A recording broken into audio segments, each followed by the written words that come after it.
Hello and welcome to PCR Select Day 3.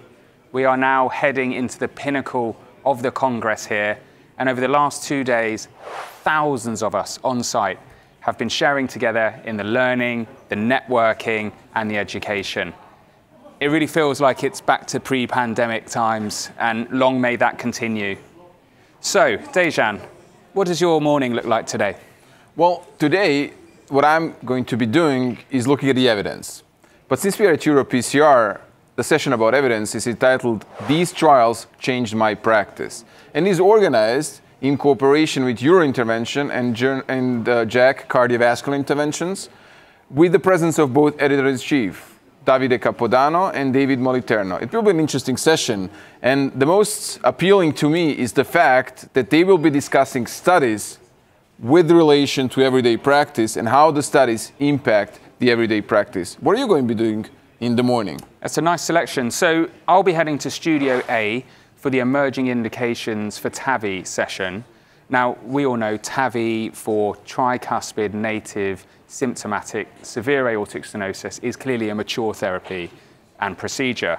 But there are many gaps in our knowledge still, and particularly we're talking about the asymptomatic patient, patients with pure aortic regurgitation, and also patients with moderate aortic stenosis. And recent data tells us that moderate AS may actually have the same poor prognosis as severe. So I want to hear the latest on these topics as we wait for the forthcoming evidence.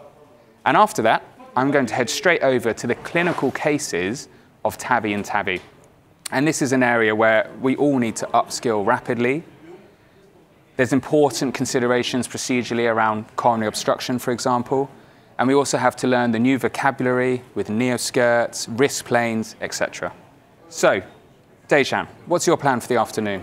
In the afternoon, what I want to know is how do you treat an isolated ostial circumflex disease? I mean, that is a question that is recurring, for which we do not really have any evidence. And it is important that we exchange experiences there. So there will be a session featuring possible solutions to an isolated circumflex disease. And I truly would recommend these sessions for everybody present today at Palais des Congrès.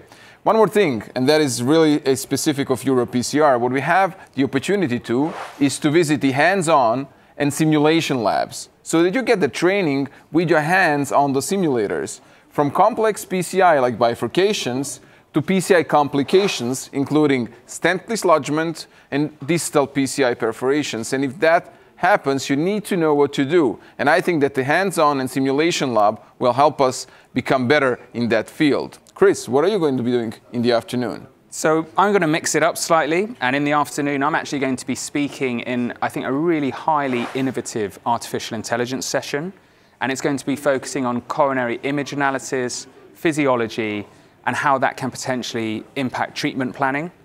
And really what's important is that in this session we'll be debunking some of the fears around AI, and we'll try and peel back some of the layers of this sort of black box technology and explain how and why artificial intelligence can actually integrate to enhance patient care, but without replacing, the art of medicine that we practice as operators.